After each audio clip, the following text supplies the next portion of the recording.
The Windy City, modern-day Chicago. The largest city in the Midwest, home to 2.7 million people, according to the United States Census Bureau, making it a melting pot of many different cultures, home to 250 live music events and 40 annual film festivals. Chicago also contains 513 district-run schools.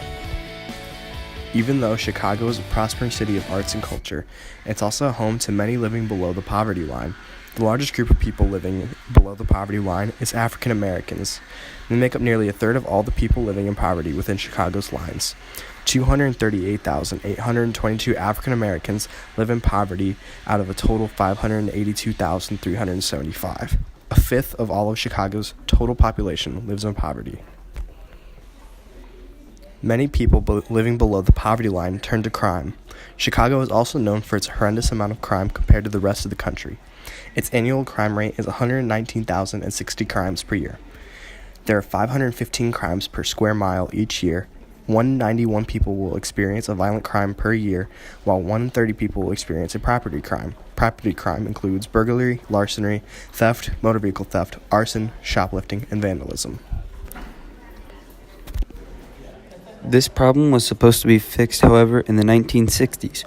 On January 7, 1966, the Southern Christian Leadership Conference proclaimed that they would be starting the Chicago Freedom Movement, a campaign against de facto segregation within education, housing, and employment. Codename Operation Breadbasket, which was led by Jesse Jackson, they were met with much hostility.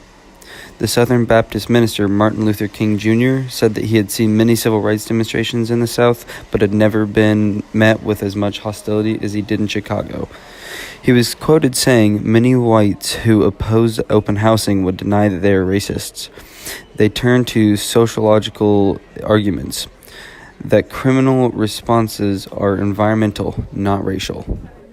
In late August, Mayor Daley of Chicago was very eager to find a solution that would stop the racial violence in his city.